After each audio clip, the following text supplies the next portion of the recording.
সুন্নিদের আলামত হয়ে গেছে।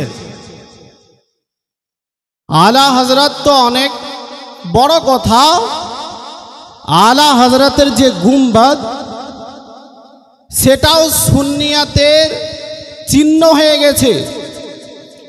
যদি কোনো বইয়ের মধ্যে গুম্বাদে রাজা আঁকানো থাকে, যদি কোনো মাদ্রাসার গেটে গুম্বাদে রাজা থাকে, যদি কোনো মসজিদের সাইডে গুম্বাদে রাজা থাকে, যদি কোনো বাড়ির ওপরে গুম্বাদে রাজা থাকে, যদি কোনো ক্যালেন্ডারে গুম্বাদে রাজা থাকে, যে কোনো জায়গাতে যদি গুম্বাদে রাজা দেখা যায়, দুনিয়ার যে কোনো একজন সাধারণ মুসলমান বুঝে নিবে যে এই লোকটি হলো সুন্নি। বলেন সুবহানাল্লাহ। এজন্য আলা হযরত তো অনেক বড় কথা। আল্লাহ পাক ইমাম আহমদ রাজাকে এতটা গ্রহণ করে নিয়েছে যে ইমাম আহমদ রাজার ব্যক্তিত্ব তো ব্যক্তিত্ব, তার গুম্বাদকে সুন্নিয়তের পরিচয় দান করেছেন। বলেন সুবহানাল্লাহ। এজন্য আজ আপনি নিজেকে যাই মনে করেন না কেন, বাতিল পন্থীরা কিন্তু আপনাকে বেরেলভি মনে করে। বাতিল পন্থী যারা, তারা কিন্তু আপনাকে বেরেলভি মনে করে, আলা হযরতের অনুসারী মনে করেই চলে।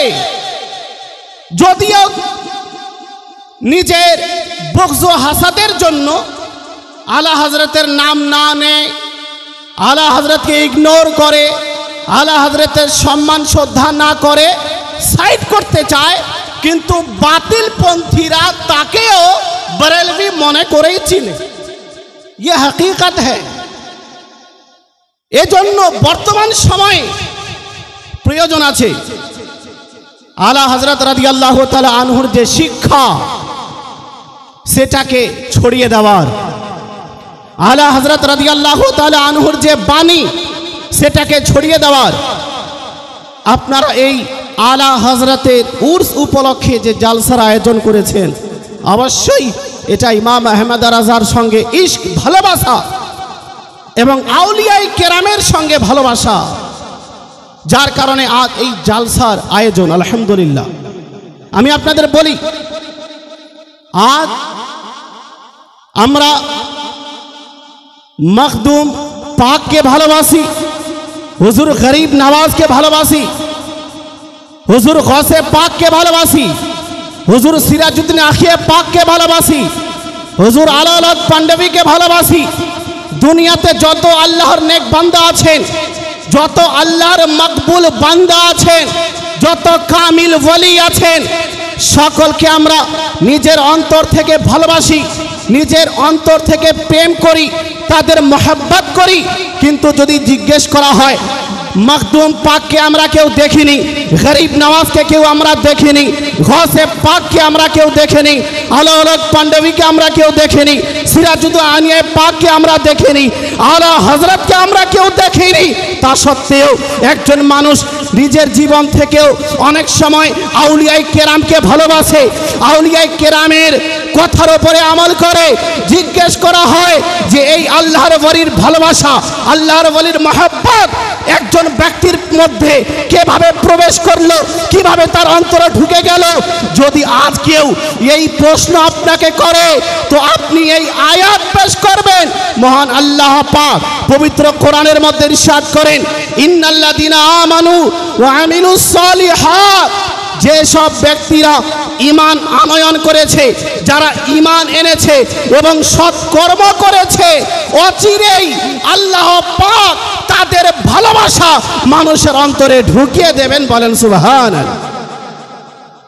আল্লাহ পাক বললেন যে যারা মুসলমান তার সঙ্গে সৎ কাজ করেছে, ইবাদত বন্দেগীর মাধ্যমে আল্লাহ পাকের সন্তুষ্টি অর্জন করেছে, রাসূলের সুন্নতের উপরে আমল করেছে, আল্লাহর নৈকট্য অর্জন করেছে। যারা ওয়ালি ওয়ালায়াত আল্লাহ যাদেরকে দান করেছেন, এদেরকে সাধারণ বান্দা মনে করিও না, এদের ভালোবাসা স্বয়ং আল্লাহ মানুষের অন্তরে ঢুকিয়ে দিয়েছেন। বলেন সুবহানাল্লাহ।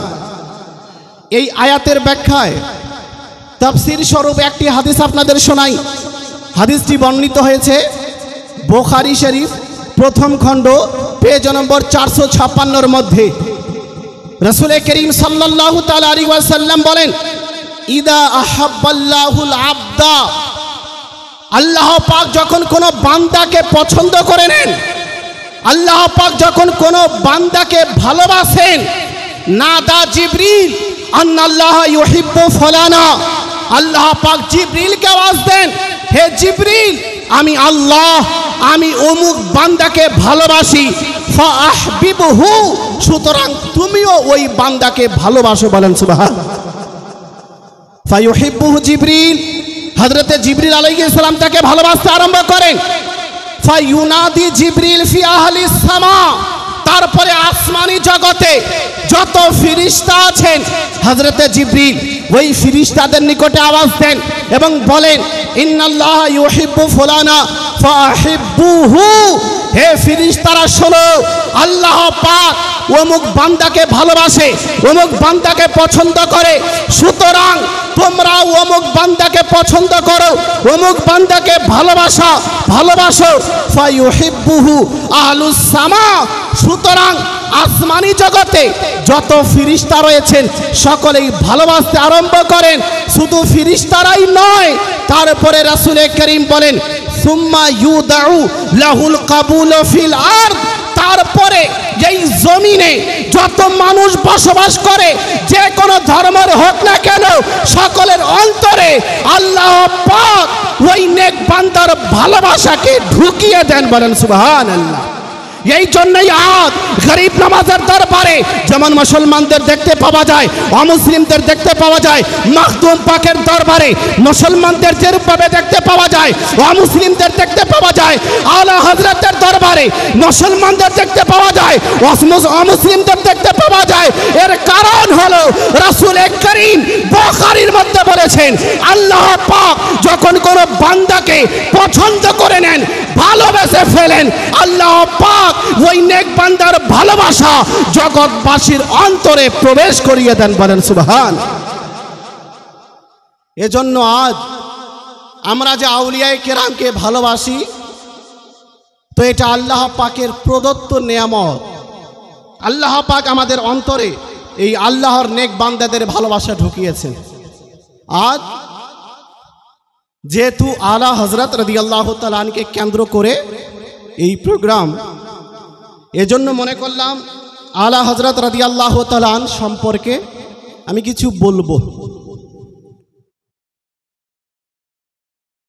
খুবই দুঃখের বিষয়, আলা হযরত রাদিয়াল্লাহু তাআলা আনহুর দুনিয়া থেকে যাওয়ার কতদিন হলো?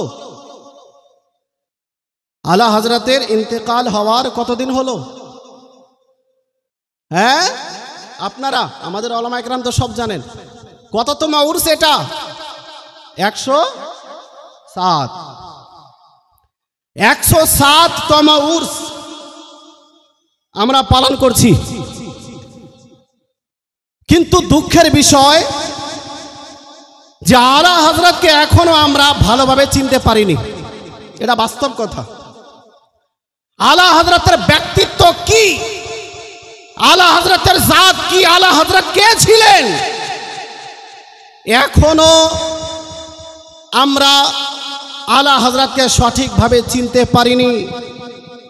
এজন্য আজ অনেকেই মনে করে আলা হযরত কি ছিলেন, উনি একজন মৌলভী সাহেব ছিলেন।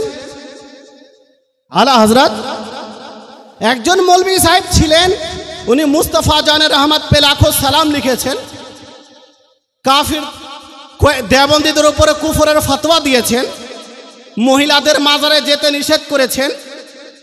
এই কয়েকটি কথা মানুষ আলা হযরত সম্পর্কে সাধারণত জানে, কিন্তু আলা হযরতের ব্যক্তিত্ব যে কত মহান, আলা হযরত যে কত জ্ঞানী, আলা হযরত যে কত বড় গবেষক, আলা হযরত যে কত বড় মুনাজির, আলা হযরত যে কত বড় লেখক, আলা হযরত যে কত বড় সুফি, আলা হযরত যে কত বড় আল্লাহর ওলি, এ সম্পর্কে মানুষ পুরোপুরিভাবে অবগত নয়।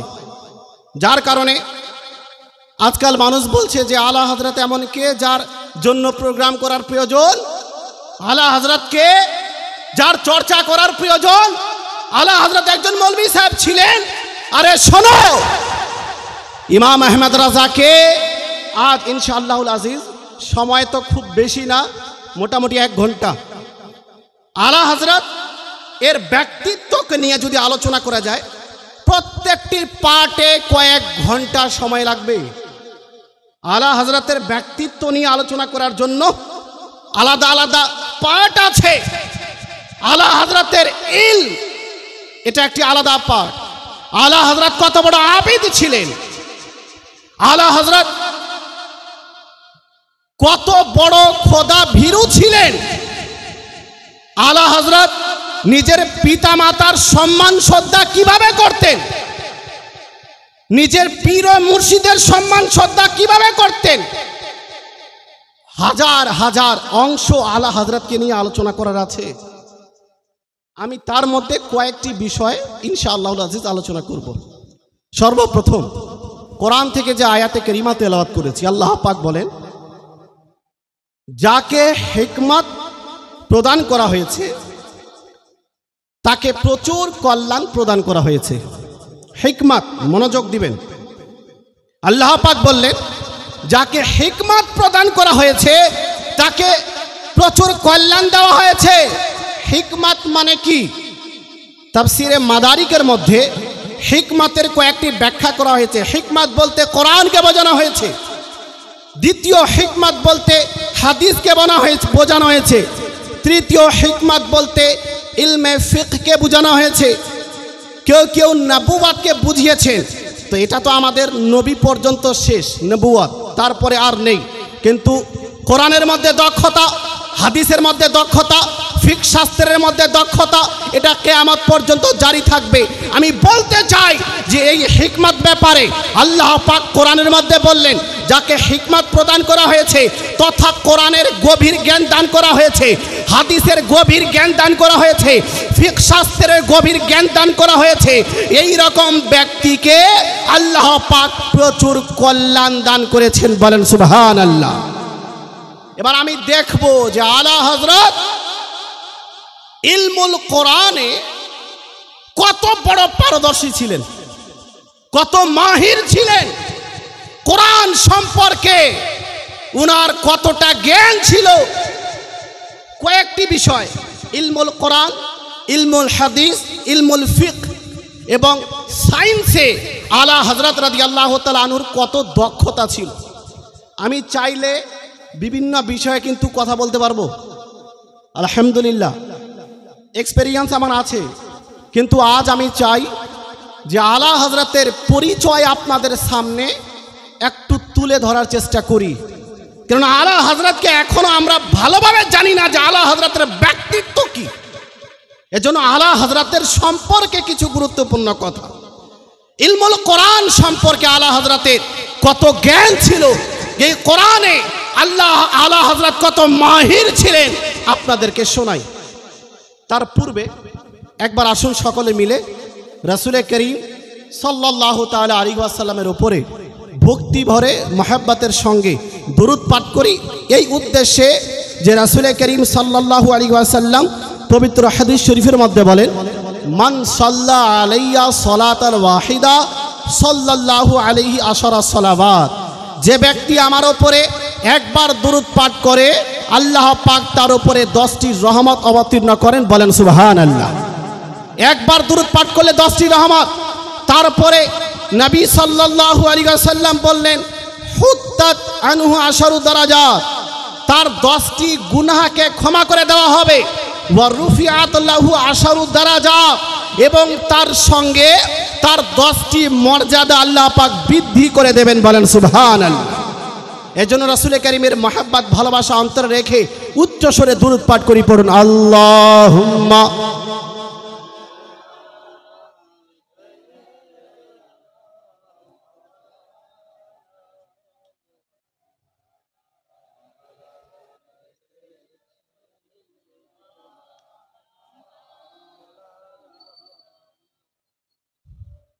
সাল্লাল্লাহু তাআলা আলাইহি ওয়াসাল্লাম। কোরআন সম্পর্কে আলা হযরত রাদিয়াল্লাহু তাআলা আনহু কত গভীর জ্ঞান রাখতেন এ প্রসঙ্গে আপনাদের বলি। আলা হযরত যে কিতাবাদি লিখেছেন, আপনি যদি ওই কিতাবাদি অধ্যয়ন করেন, পাঠ করেন, তাহলে বুঝতে পারবেন যে এক একটি বিষয় নিয়ে আলা হযরত যখন আলোচনা করতে লেগেছেন, তো সাধারণ কোনো মুফতির কাছে গেলে, সাধারণ কোনো আলিমের দ্বীনের কাছে গেলে যদি কোনো বিষয় সম্পর্কে আপনি জানতে চান, তো হয়তো একটি আয়াত দিয়ে দলিল দিবে, দুইটি আয়াত দিয়ে দলিল দিবে, তিনটি আয়াত দিয়ে দলিল দিবে। কিন্তু আলা হযরত রাদিয়াল্লাহু তাআলা আনহু কোরআনের এত গভীর জ্ঞান রাখতেন যে কোনো বিষয়ে যখন আলা হযরতকে জিজ্ঞেস করা হতো, একটি নয়, দুটি নয়, তিনটি নয়, চারটি, পাঁচটি, 10টি, 20, 30, 40 নয়, এমন সময় আলা হযরত কোরআন থেকে দলিল দিতে গিয়ে 90টি আয়াত থেকে দলিল পেশ করেছেন। বলেন সুবহানাল্লাহ। আল আমনু ওয়াল উলা নামক কিতাবের মধ্যে যখন ওয়াহাবিরা এই আপত্তি করলো যে রাসূল করিমকে দাফিউল বালা বলা চলবে না, নবী বালা মুসিবত দূর করতে পারেন না, বালা মুসিবত দূর করার শক্তি কেবলমাত্র মহান আল্লাহ পাকের, এজন্য দুরুদে তাজ পাঠ করা যাবে না। এই কথা ওয়াহাবিরা যখন বলল, কেননা দুরুদে তাজের মধ্যে দাফিউল বালা বলা হয়েছে, অর্থাৎ রাসূল করিম বালা মুসিবত দূরকারী, এই জন্য আল্লাহ পাক কেবলমাত্র বালা মুসিবত দূর করতে পারেন, আল্লাহ ব্যতীত সৃষ্টি জগতে কেউ বালা মুসিবত দূর করতে পারেন না। এই আপত্তি যখন আলা হযরতের দরবারে রাখা হলো, আলা হযরত শুধুমাত্র কোরআন থেকে প্রায় 90টি আয়াত পেশ করে বললেন যে আল্লাহর প্রদত্ত ক্ষমতায় রাসূল করিম বালা মুসিবত করে দূর করতে সক্ষম আছেন। বলেন সুবহান। 90টি আয়াত। এ থেকে বুঝে নিতে হবে যে কোরআন সম্পর্কে কত জ্ঞান আলা হযরতের ছিল। যখন কানজুল ঈমানের অনুবাদ করার কথা আসলো, হুজুর সদরুশ শরিয়া রাহমাতুল্লাহি তাআলা আলাইহি যখন হুজুর আলা হযরতের দরবারে উপস্থিত হলেন এবং বললেন, হুজুর উর্দু ভাষায় একটি অনুবাদের খুব প্রয়োজন, এজন্য আপনি কোরআনুল কারীমের একটি বিশুদ্ধ উর্দু ভাষায় অনুবাদ করে দিন। আলা হযরত রাদিয়াল্লাহু আনহু বললেন যে অনুবাদের জন্য আমার কাছে এক্সট্রা সময় নেই, আমি বিভিন্ন কাজে ব্যস্ত, এজন্য এক্সট্রা ভাবে সময় নেই।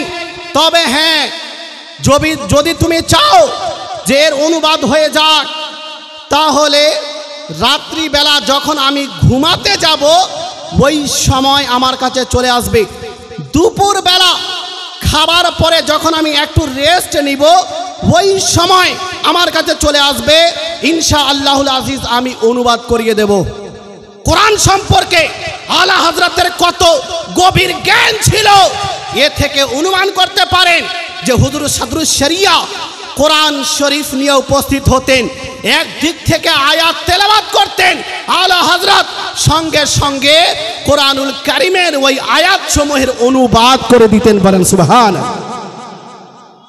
আমরা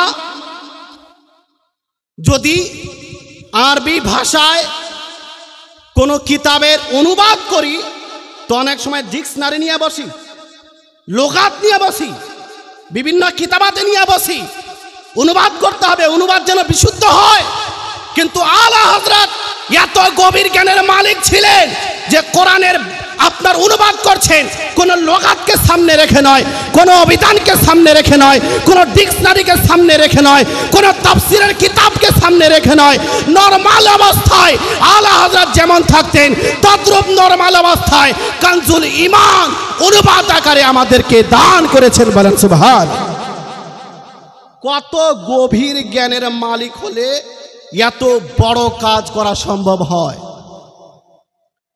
তারপরে হুজুর মুহাদ্দিস আজমে হিন্দ সৈয়দ মুহাম্মদ আশরাফি রাদিয়াল্লাহু তাআলা আনহু উনি বলেন যে আলা হযরত যে অনুবাদ করেছেন কানজুল ঈমান, এই কানজুল ঈমানের উপমা পূর্বে না আরবি ভাষায় আছে, না ফার্সি ভাষায় আছে, না উর্দু ভাষায় আছে। আলা হযরত যে অনুবাদ করেছেন এর উদাহরণ দেওয়া যাবে না, এর উপমা দেওয়া যাবে না, উদাহরণহীন হলো কানজুল ঈমান। বলেন সুবহান। শুধু তাই না, হুজুর মুহাদ্দিস আজম হিন্দ বললেন যে আলা হযরত অনুবাদ করার সময় যেই শব্দকে যেই জায়গায় রেখেছেন অনুবাদ হিসাবে, সেই শব্দ ছাড়া সেই জায়গাতে অন্য কোনো শব্দ রাখাই যাবে না। বলেন সুবহানাল্লাহ। এত সুন্দর অনুবাদ। হুজুর মুহাদ্দিস আজম হিন্দ বললেন যে এটা তো উর্দু ভাষার রুহে কোরআন। একজন ব্যক্তি যদি ট্রান্সলেট পড়ছে, কানজুল ঈমান পড়ছে উর্দু ভাষায়, হুজুর মুহাদ্দিস আজম হিন্দ বলছেন সে বাস্তবে উর্দু ভাষায় কোরআন পড়ছে। বলেন সুবহানাল্লাহ। কেননা আলা হযরত যে অনুবাদ করেছেন এটা বাস্তবে এমন অনুবাদ যেটাকে তাফসীরকে সামনে রেখে করা হয়েছে, এমন অনুবাদ যেই অনুবাদ পড়লে মানুষের ঈমান তাজা হয়ে যায়। মুসলমান, আলা হযরত সম্পর্কে অনেকেই জানে না যে প্রায় 16টি তাফসীরের কিতাব হাসিয়া রূপে আলা হযরত লিপিবদ্ধ করেছে। মাদারিকের ওপরে আলা হযরতের হাসিয়া, আল ইতকান ইমাম সুয়ুতির কিতাব তার ওপরে আলা হযরতের হাসিয়া, তাফসীরে খাজিনের ওপরে আলা হযরত হাসিয়া লাগিয়েছেন। তৎসঙ্গে আল্লামা হানিফ খান রাজভী বরেলভী উনি একটি কিতাব রচনা করেছেন, সংকলন করেছেন আলা হযরতের কিতাবাদি থেকে জামিউল আহাদিস। সেই কিতাবের 7, 8, 9তম খণ্ডে আলা হযরত রাদিয়াল্লাহু তাআলা আনহুর তাফসীরকৃত 600টি আয়াতের তাফসীর করেছেন। বলেন সুবহানাল্লাহ। নিশ্চিত রূপে আলা হযরতের মধ্যে এত দক্ষতা ছিল, আলা হযরত যদি চাইতেন 100 খণ্ডে কোরআনের তাফসীর করতে পারতেন, কিন্তু আলা হযরত বিভিন্ন কাজে ব্যস্ত থাকার কারণে এই কিছু আয়াতের তাফসীর এই জগৎকে দিয়ে গেছেন এবং প্রমাণ করেছেন আলা হযরতকে তোমরা দেখে নাও, আমি যদি চাইতাম কয়েক খণ্ডে আপনার কোরআনুল কারীমের তাফসীর করে দিতে পারতাম। বলেন সুবহান। কোরআনুল কারীম সম্পর্কে গভীর জ্ঞানের মালিক হুজুর আলা হযরত ছিলেন। এরপরে আপনাদের শোনাই হাদিস সম্পর্কে। আলা হযরত হাদিস শাস্ত্রে, ইলমে হাদিসে কত মাহির ছিলেন, কত বড় পারদর্শী ছিলেন, কত বিজ্ঞ ছিলেন। আলা হযরত রাদিয়াল্লাহু তাআলা আনকে জিজ্ঞেস করা হলো, হুজুর আপনার অধ্যয়নে হাদিসের কয়টি কিতাব আছে? আলা হযরত রাদিয়াল্লাহু তাআলা বললেন যে প্রায় 50টি হাদিসের কিতাব আমি পড়ি এবং পড়াই। বলেন সুবহানাল্লাহ। কয়টি হাদিসের কিতাব? 50টি হাদিসের কিতাব আলা হযরতের নজরে উনি পাঠ করেন এবং পড়ান। আমি দায়িত্বশীলতার সঙ্গে বলছি, আজ এই যুগের বড় থেকে বড় মুফতি 50টি হাদিসের কিতাব পড়া তো দূরের কথা, নামই জানে না। বড় থেকে বড় মুফতি পড়া তো দূরের কথা, নাম জানে না। শুধু আলা হযরত এই 50টি হাদিসের কিতাব পর্যন্ত সীমাবদ্ধ ছিলেন না, বরং আল্লামা হানিফ খান রাজভী বরেলি শরীফ উনি যে একটি একাডেমি তৈরি করেছেন, আল ইমাম আহমদ রাজা একাডেমি, সেই একাডেমি থেকে আলা হযরতের লিখিত কিতাবাদি প্রকাশ করেন। আল্লামা হানিফ সাহেব লিখেছেন যে আমি যখন আলা হযরতের কিতাবাদি পাঠ করতে আরম্ভ করলাম, আলা হযরতের কিতাব অধ্যয়ন করতে লাগলাম, তো আমি দেখলাম যে আলা হযরত যত হাদিসের কিতাব থেকে দলিল পেশ করেছেন তার সংখ্যা প্রায় 400। বলেন সুবহান। কত? 400 হাদিসের কিতাব। আলা হযরত যে রেফারেন্স প্রদান করেছেন হাদিসের কিতাব থেকে তার সংখ্যা প্রায় 400। এত বড় গভীর জ্ঞানের মালিক ছিলেন ইমাম আহমদ রাজা। হুজুর মুহাদ্দিস আজমে হিন্দ রাদিয়াল্লাহু তাআলা বলেন যে ইলমে হাদিসে আলা হযরত এত বিজ্ঞ ছিলেন, এত দক্ষ ছিলেন, এত পারদর্শী ছিলেন যে ফিকহে হানাফির যে মাসআলা মাসাইল এর ভিত্তিতে যত হাদিস আছে ওই সমস্ত হাজার হাজার হাদিস সব সময় আলা হযরতের চোখের সামনে থাকতো। বলেন সুবহানাল্লাহ। শুধু হাদিস নয়, যারা তাদিল সম্পর্কে, উসুলে তাখরিজ সম্পর্কে পুরোপুরি জ্ঞান আলা হযরত রাখতেন। লক্ষ লক্ষ হাদিসের মধ্যে আলা হযরতের দৃষ্টিশক্তি ছিল। মুসলমান বলতে চাই যে আলা হযরত রাদিয়াল্লাহু তাআলা আন সম্পর্কে অনেকেই জানে না যে হাদিসের কত বড় পণ্ডিত ছিলেন।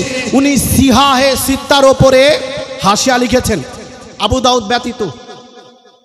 বুখারীর ওপরে আলা হযরতের হাসিয়া, মুসলিম শরীফের ওপরে আলা হযরতের হাসিয়া আছে, তিরমিজি শরীফের ওপরে আলা হযরত হাসিয়া লাগিয়েছেন, নাসাই শরীফের মধ্যে আলা হযরত হাসিয়া লাগিয়েছেন, ইবনে মাজার মধ্যে আলা হযরত হাসিয়া লাগিয়েছেন, মুসনাদে আহমদ বিন হাম্বলের মধ্যে আলা হযরত হাসিয়া লাগিয়েছেন, তারপরে কানজুল উম্মালের মধ্যে আলা হযরত হাসিয়া লাগিয়েছেন, কিতাবুল আসারের মধ্যে আলা হযরত হাসিয়া লাগিয়ে দিয়েছেন।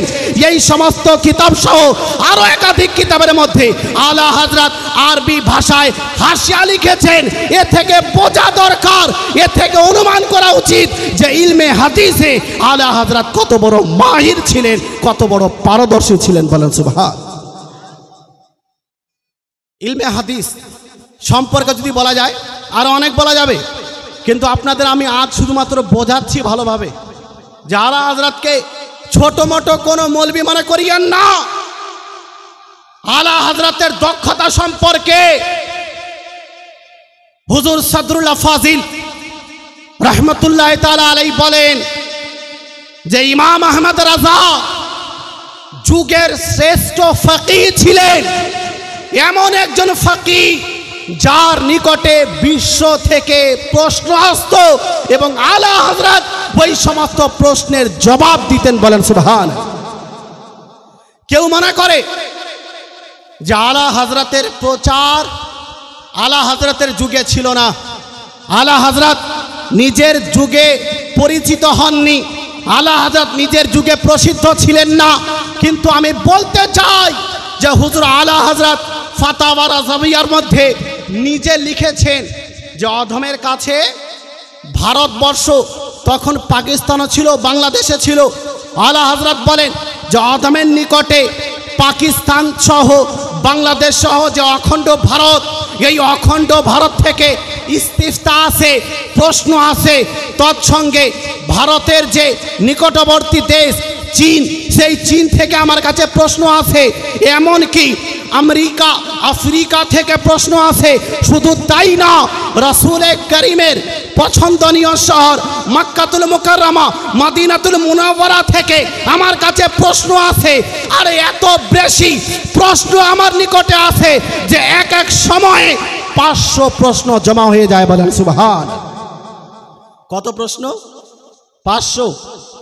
এটা আলা হযরত যদি নিজের যুগে প্রসিদ্ধ না থাকতেন, আলা হযরতকে দুনিয়া যদি না জানতো, প্রশ্ন কিভাবে আসছে আলা হযরতের দরবারে? অনেকেই মনে করে যে প্রসিদ্ধ ছিলেন না, পরে কিছু বক্তা আলা হযরতের প্রচার করেছে। না, ইমাম আহমদ রাজার ব্যাপারে মক্কা শরীফের মধ্যে হযরত সৈয়দ উলুবি মালিকি রহমতুল্লাহ আলাইহি বলেন, নারিফু বিতাসনিফাতিহি ওয়া তালিফাতিহি। হে জগৎবাসী শোনো, আমরা ইমাম আহমদ রাজাকে তার কিতাবাতির জন্য জানি। তিনি যে কিতাব লিখেছেন ওই কিতাব পড়ে আমরা ইমাম আহমদ রাজাকে জানি। হুব্বুহু আলামাতুস সুন্নাহ ওয়া বুগদুহু আলামাতুল বিদআহ। হে জগৎবাসী শুনে নাও, আলা হযরত রাদিয়াল্লাহু তাআলা আনকে যে ব্যক্তি ভালোবাসে তা হলো সুন্নির পরিচয়, আর যে ব্যক্তি বুগদ ও হাসাদ করে, আলা হযরতের সঙ্গে শত্রুতা অবলম্বন করে, এই রকম লোক হলো বিদআতির পরিচয়। মনে রাখবেন, আলা হযরত নিজের যুগেই প্রচার হয়ে গিয়েছিলেন, নিজের যুগেই আলা হযরত রাদিয়াল্লাহু তাআলা আনকে লোক জানতো। এজন্য দেশ বিদেশ থেকে আলা হযরতের দরবারে প্রশ্ন আসতো। মনে রাখবেন, ফিকহ শাস্ত্রে আলা হযরত এত বড় পাণ্ডিত্য অর্জন করেছিলেন যা দেখলে মানুষ হয়রান হয়ে যায়। যে এত গভীর জ্ঞানের মালিক একজন ব্যক্তি কিভাবে হতে পারে। উনাকে নিজের যুগের আবু হানিফা বলা হয়েছে, যে উনি নিজের যুগের ইমামে আজম ছিলেন, নিজের যুগের। আলা হযরত ফিকহ শাস্ত্রে এত পাণ্ডিত্য অর্জন করেছিলেন যে এক একটি প্রশ্নের জবাব দিতে গিয়ে ফিকহ শাস্ত্রের কিতাবাদি থেকে শতাধিক নুসুসে ফকাহে কেরামের উক্তি পেশ করতেন। বলেন সুবহানাল্লাহ। তালাবাই কেরাম আছেন, আমি তাদেরকেও বলতে চাই যে ফিকহ শাস্ত্রে আলা হযরতের এত গভীর জ্ঞান ছিল। হুজুর মুহাদ্দিস আজমে হিন্দ রাদিয়াল্লাহু তাআলা আনহু বলেন যে আমরা যখন আলা হযরতকে কোনো মাসআলা সম্পর্কে জিজ্ঞেস করতাম, হুজুর এই মাসআলার জবাব কোন কিতাবে পাওয়া যাবে, হুজুর আলা হযরত চারটি জিনিসের নাম বলতেন।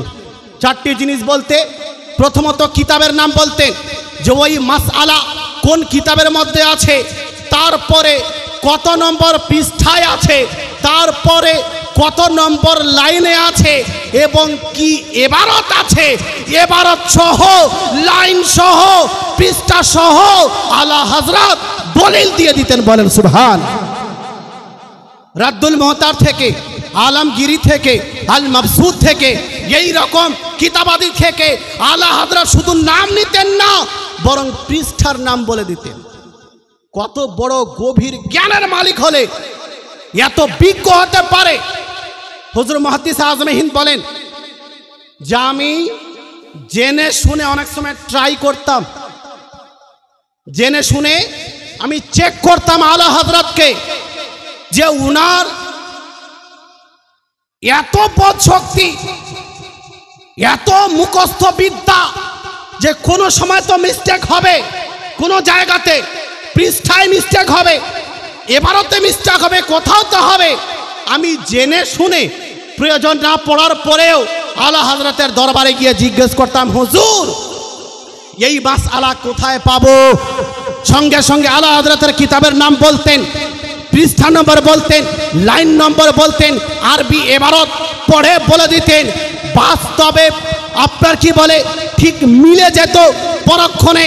হুজুর মুহাদ্দিস আজমে হিন্দ বলেন যে আমি এটা চেক করতাম, কিন্তু খোদার কসম কোনদিন আলা হযরতের হাওয়ালা কোন দিক থেকে ভুল হয়নি। বলেন সুবহান। এত বড় পারদর্শী ছিলেন ফিকহ শাস্ত্রের মধ্যে। আলা হযরত রাদিয়াল্লাহু তাআলা যখন মক্কা শরীফে গেলেন,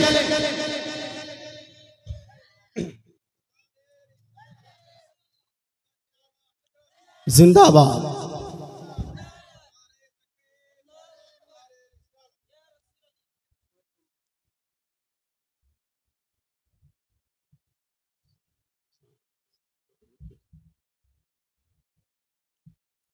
বসে যান। প্রধান বক্তা উপস্থিত হয়ে গেছেন। আমি কিছুক্ষণের মধ্যে ইনশাআল্লাহ বক্তব্য সমাপ্তি করব। তো আলা হযরত ফিকহ শাস্ত্রে এত গভীর জ্ঞানের মালিক, যখন আলা হযরত ফিকহ শাস্ত্রে কিতাবাদি লিখতে আরম্ভ করেন, ইমাম আহমদ রাজা 100 থেকে 150 পর্যন্ত জুজইয়া নিজের কিতাবের মধ্যে নকল করে দিতেন। যেমন আপনি উঠিয়ে দেখুন জুবদাতুজ জাকিয়া লি তাহরিমি সুজুদি তাহিয়া, যখন আলা হযরত লিখতে আরম্ভ করলেন 100-র বেশি ফিকহ শাস্ত্র থেকে জুজিয়া পেশ করে প্রমাণ করেছেন যে সম্মানার্থেও কাউকে সাজদা করা চলবে না। এই রকম গভীর জ্ঞানের মালিক আলা হযরতের যে লিখিত কিতাব, এর সংখ্যা 1400, প্রায় 1500। আমাদের উলামায়ে কেরাম বলেন 1000 থেকে বেশি। আল্লামা আব্দুস সাত্তার হামদানি উনি 1400 কিতাবের কথা বলেছেন। জামিউল হাদিসের মধ্যে উনার অভিমত আছে। ওই অভিমতে লিখতে গিয়ে বলেছেন আলা হযরত রাদিয়াল্লাহু তাআলা 1400 কিতাবের রাইটার। বলেন সুবহানাল্লাহ। আজ পর্যন্ত ভারতবর্ষের মাটিতে জন্মগ্রহণ করেনি কেউ যে 1400 কিতাব লিখেছেন। আলা হযরতকে আজ যারা মৌলবি মনে করে, শোনো, আলা হযরত নিজের যুগের সর্বশ্রেষ্ঠ ফকিহ ছিলেন, মুজাদ্দিদে আজম ছিলেন, সর্বশ্রেষ্ঠ মুফাসসির ছিলেন, সর্বশ্রেষ্ঠ গবেষক ছিলেন, সর্বশ্রেষ্ঠ মুনাজির ছিলেন, আল্লাহ আউলিয়া কামিল ছিলেন। এই জন্য আলা হযরত সম্পর্কে কথা বলার জন্য আগে ভাবতে হবে আলা হযরত সম্পর্কে শুধু আমাদের ভারতবর্ষের উলামায়ে কেরাম নয়, বরং মক্কা মদিনার উলামায়ে কেরাম নিজের মাথা পর্যন্ত ইলমের কারণে নত করেছেন আলা হযরতের দরবারে। আলা হযরত এত বড় আলিমে দ্বীন ছিলেন, যখন মক্কা শরীফে আলা হযরত রাদিয়াল্লাহু তাআলা আনহু গেলেন, ওয়াহাবিদের পক্ষ থেকে কয়েকটি প্রশ্ন দেওয়া হলো যে এই আলা হযরত হলো সেই লোক যে এই আকীদা রাখে আল্লাহ পাক নিজের নবীকে ইলমে গায়ব দান করেছেন, নবী ইলমে গায়ব সম্পর্কে অবগত। এই জন্য আলা হযরতকে প্রশ্ন করা হোক, দেখা যাক উনার কাছে দলিল আছে কিনা। যখন আলা হযরতের দরবারে এই প্রশ্ন রাখা হলো যে রাসূল করিম সাল্লাল্লাহু আলাইহি ওয়াসাল্লাম ইলমে গায়ব সম্পর্কে অবগত কিনা, তখন আলা হযরত অসুস্থ অবস্থা ছিলেন প্রায়, তা সত্ত্বেও আলা হযরত যখন নিজের জ্ঞানকে প্রকাশ করার ইচ্ছা করলেন, তো 8 ঘন্টার মধ্যে আদ-দাওলাতুল মাকিয়া বিল মাদাতিল গায়বিয়া প্রায় 300 পেজের আরবি ভাষা কিতাব বিনা কোনো কিতাবে, কোনো লাইব্রেরিতে না গিয়ে নিজের মুখস্থ বিদ্যাকে সামনে রেখে এত বড় একটি কিতাব রচনা করে প্রমাণ করে দিলেন যে আমি আলা হযরত যেই আকীদা রাখি আল্লাহ পাক নিজের হাবিবকে ইলমে গায়ব দান করেছেন, এটা কোরআন থেকে প্রমাণিত, সহিহ হাদিস থেকেও প্রমাণিত। বলেন সুবহান। আলা হযরত এই রকম ভাবে বহু অসংখ্য কিতাব লিখে রেখেছেন। সময় হয়ে গেল, লাস্ট কথা আপনাদের বলে শেষ করি। আজ অনেকেই আছে যারা আলা হযরতের উপরে অপবাদ দেয় যে সুন্নিদের মধ্যে যে সমস্ত বিদআত প্রচলিত, এর প্রচারক হলেন আলা হযরত ইমাম আহমদ রাজা, নাসির হলেন আলা হযরত, উনি এই বিদআতের প্রচার প্রসার করেছেন, নাউজুবিল্লাহ। আজ সুন্নিরা মাজারে গিয়ে সাজদা করে, এটা আলা হযরতের দেওয়া শিক্ষা। তাওয়াফ করে, এটা আলা হযরতের দেওয়া শিক্ষা। মহিলারা মাজারে যায়, এটা আলা হযরতের দেওয়া শিক্ষা। মাজারে অন্যান্য জায়গাতে যে বিদআত করা হয়, এটা আলা হযরতের দেওয়া শিক্ষা, নাউজুবিল্লাহ মিন যালিক। কিন্তু মনে রাখবেন, এটা 100% আলা হযরতের উপরে অপবাদ। খোদার কসম করে বলি, আলা হযরত শিরক ও বিদআতের প্রচারক ছিলেন না, বরং আলা হযরত শিরক ও বিদআতের বিনাশক ছিলেন। বলেন সুবহান। আলা হযরত সুস্পষ্টভাবে ফতোয়া প্রদান করলেন, মাজারে গিয়ে সম্মানার্থে হোক কোনো পীরকে, কোনো দরবারকে সাজদা করা যাবে না, আল্লাহর ওলিকে সাজদা করা যাবে না। এই যে অপবাদ ওয়াহাবিরা দিচ্ছে যে আলা হযরত নাউজুবিল্লাহ সাজদা করার কথা বলেছেন, আরে শয়তান শোনো, আলা হযরতের কিতাব পাঠ করো। আলা হযরত লিখে দিয়েছেন আয-যুবদাতু যাকিয়া লিতাহরিমি সুজুদি তাহিয়া, 40টি হাদিস নকল করে শতাধিক জুজইয়া ফিকহ শাস্ত্রের কিতাব থেকে উক্তি নকল করে প্রমাণ করেছেন, যদি কেউ আল্লাহ মনে করে ইবাদতের উদ্দেশ্যে কোনো পীরকে কোনো মাজারে গিয়ে সাজদা করে, সে মুশরিক হয়ে যাবে, কাফির হয়ে যাবে। আর যদি সম্মানার্থে সাজদা করে, তবুও সম্মানার্থে সাজদা করা হলো হারাম। তো এরা কোন মুখ দিয়ে আলা হযরতের উপরে অপবাদ দেয়? আলা হযরত বলেন তাওয়াফ এটা কেবলমাত্র কাবা শরীফের সঙ্গে নির্দিষ্ট। কাবা বাদ দিয়ে কোনো জায়গার তাওয়াফ করা যাবে না। তাওয়াফ করা সম্পূর্ণভাবে এই মাজারের হোক, খানকাহের হোক, অন্য কোনো জায়গার হোক, কাবা বাদ দিয়ে সম্পূর্ণভাবে তাওয়াফ করা হারাম। আজ যে কিছু লোক এই তাওয়াফ করে, এটা আলা হযরতের দেওয়া শিক্ষা নয়, আলা হযরত সরাসরিভাবে এটাকে নিষেধ করেছে। তৎসঙ্গে মহিলারা মাজারে যায়, এরা বলে আলা হযরতের দেওয়া শিক্ষা, নাউজুবিল্লাহ। না না, ইমাম আহমদ রাজা একটি কিতাব পর্যন্ত রচনা করে দিয়েছেন মহিলাদের ক্ষেত্রে মাজারে যাওয়ার নিষেধ, চলবে না। মনে রাখবেন, যেই সমস্ত কুকর্ম আজ প্রচলিত, আলা হযরত এই সমস্ত বিদআতকে, এই সমস্ত কুসংস্কারকে নিজের কিতাব ফাতাওয়া রাজবিয়ার মধ্যে নিষেধ করেছেন।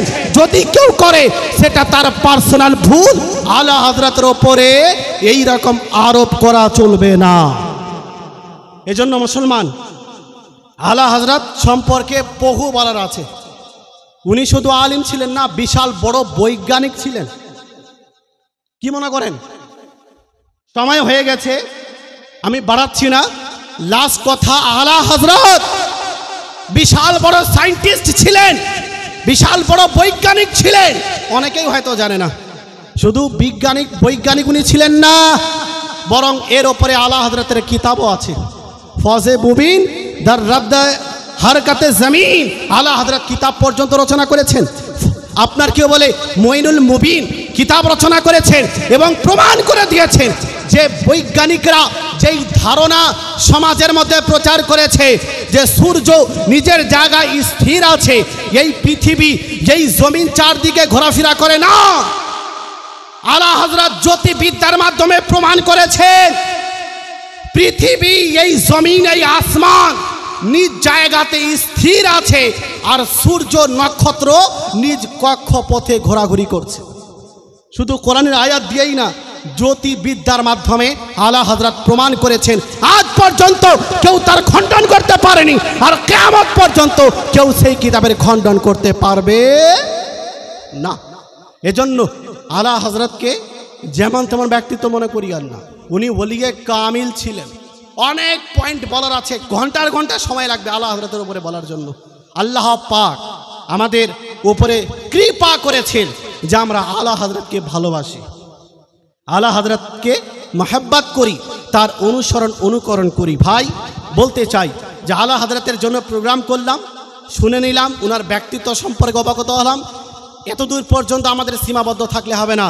আলা হযরত আমাদের দায়িত্ব দিয়ে গেছেন, তার মধ্যে একটি দায়িত্ব আমি আপনাদের বলি। আলা হযরত বলেছেন বিশেষ কয়েকটি আমি তোমাদের দায়িত্ব দিয়ে গেলাম, 10টি দায়িত্ব। তার মধ্যে একটি হলো বড় বড় মাদ্রাসা যেন খোলা হয়, আজিমুস শান মাদারিস কায়েম কি যায়। বড় বড় মাদ্রাসা প্রতিষ্ঠান, বড় বড় মাদ্রাসার প্রতিষ্ঠা করার কথা আলা হযরত বলেছেন। কারণ এই মাদ্রাসা হলো শিক্ষা কেন্দ্র। আজ কোন নবী, নতুন নবী এই দুনিয়ায় আসবে না, দ্বীন ইসলামের প্রচার প্রসার কে করবে? এই জন্য এই মাদ্রাসা ইসলামের জড়, ইসলামের মূল। এই জন্য ইমাম আহমদ রাজা সর্বপ্রথম বললেন যেন বেশি বেশি করে মাদ্রাসা নির্মাণ করা হয়। ওই মাদ্রাসা থেকেই হাফিজ বের হবে, ওই মাদ্রাসা থেকেই কারি বের হবে, ওই মাদ্রাসা থেকেই আলিম বের হবে, ওই মাদ্রাসা থেকে ফাজিল বের হবে, ওই মাদ্রাসা থেকে মুফতি বের হবে, গবেষক মুনাজির বের হবে। যদি আলিম না হয়, হাফিজ না হয়, কারি না হয়, লেখক গবেষক মুনাজির যদি না হয়, ইসলামের প্রচার কে করবে? ইসলামের প্রসার কে করবে? এই জন্য আলা হযরতের এই কথার ওপরে আলহামদুলিল্লাহ আপনারা আমল করেছেন। এত বড় একটি প্রতিষ্ঠান কায়েম করেছেন, যেই প্রতিষ্ঠান থেকে হাজার হাজার ছাত্র গোটা পশ্চিমবঙ্গে শুধু নয় বরং ভারতের আনাচে কানাচে পৌঁছে দ্বীন ও সুন্নিয়াতের প্রচার প্রসার করছে, শরিয়তের খিদমত করছে, দ্বীন ইসলামের খিদমত করছে। আমি বলতে চাই আলা হযরতের এই উক্তিকে সামনে রেখে যতদূর সম্ভব এই মাদ্রাসাকে আরো উন্নতির দিকে নিয়ে যান। বলেন ইনশাআল্লাহ, বলেন ইনশাআল্লাহ। শুধুমাত্র জলসা করব বাস হয়ে গেল না, আলা হযরত যে কাজ করার কথা বলেছেন আমাদের সেই কাজ করার চেষ্টা করতে হবে, আর ইবাদতের দিকে আমাদের এগিয়ে আসতে হবে। নামাজ সম্পর্কে আলা হযরত বলেন এক ওয়াক্ত যদি কেউ জেনে শুনে নামাজ ছেড়ে দেয়, ফাতাওয়া রাজবিয়ার মধ্যে 9তম খণ্ডের মধ্যে হাজার হাজার বছর তাকে জাহান্নামে থাকতে হবে। যে এটা না যে আমি রেজভি হয়ে গেলাম, আশরাফি হয়ে গেলাম, কালিমি ফাসি অমুক সিলসিলার মুরিদ হয়ে গেলাম, আমার দায়িত্ব শেষ, নামাজ পড়বো না। নামাজ কম্পালসারি, এটা পড়তেই হবে। আউলিয়ায়ে কেরামকে ভালোবাসার মানে হলো, মুরিদ হওয়ার মানে হলো আউলিয়ায়ে কেরামের পথে চলা, আউলিয়ায়ে কেরামের অনুসরণ অনুকরণ করা। আল্লাহ পাক আমাদের সবাইকে আলা হযরতের গোলাম হিসেবে কবুল করেন এবং সমস্ত আউলিয়া কেরামের গোলাম হিসেবে কবুল করেন। আমাদের সকলকে আলা হযরতের মিশনের উপরে প্রতিষ্ঠিত থাকার তৌফিক দান করেন। আলা হযরতের মিশনকে এগিয়ে নিয়ে যাওয়ার তৌফিক দান করেন। বলেন আল্লাহুম্মা আমিন। এখান থেকে শেষ করলাম। ওয়ামা আলাইনা ইল্লাল বালাগ। আসসালামু আলাইকুম ওয়া রাহমাতুল্লাহি ওয়া বারাকাতুহু।